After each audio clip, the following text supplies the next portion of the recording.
Dreamer chapter 21. At first all that he could hear was the sound of the wind, and then slowly a little light and then colours came through.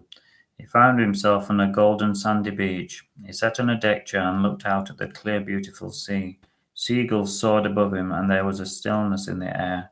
He looked around and he could see the children playing with buckets and spades and paddling excitedly in the pool. He was so excited that he decided to watch the world go by.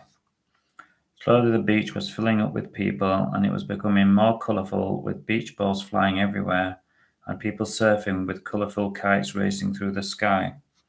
Jack took it all in. After about half an hour's rest, it was getting hot and he needed to cool down, so he decided to wander down to the water to cool his toes. He set off on the crunchy soft sand, and it was a lovely sensation under his feet. He just hoped he didn't step on any angry crabs. The water was so refreshing that he waded in up to his knees, and he peered down at the translucent water, and he could see beautiful shells on the bottom like jewels. Jack didn't want to think about all of the sea creatures below him, he was just loving the feeling. A hang glider hung in the sky above him and momentarily distracted him, and a couple of young blonde surfers rushed into the foamy waves in front of him, and he had no desire to follow them. The deck chair was so comfortable that he was drifting in and out of daydreams, and the time was passing by like a plane. Jack didn't see the ocean draw in as if it had been pulled by a giant string, and revealing large scampering crabs and an old Wellington boot on the sandy surface. Far in the distance, a giant wave was moving and picking up speed, taking everything with it in its path. It rose as high as a tower block, and it moved with the speed of a sports car at top gear.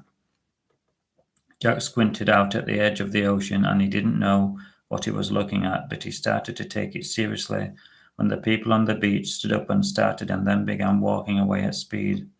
He heard a rumble in the distance like thunder, and it was getting closer. He could see the wave rising and coming towards him, growing in size as it did.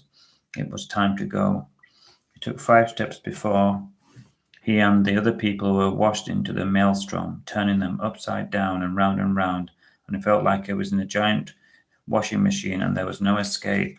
He saw a bicycle below him, and then a couple of deck chairs floated by over his head, and he could see the feet of the people swimming to safety above him, and he knew that he had to do the same, and he kicked furiously.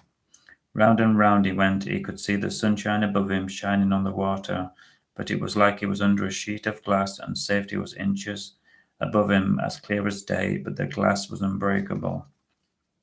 Slowly his strength was leaving him as he struggled in this tumult, and when the light above him faded to the size of a small candle, he felt himself fading like his hopes, and he sank down into the cavernous dark of the ocean, and all was silent.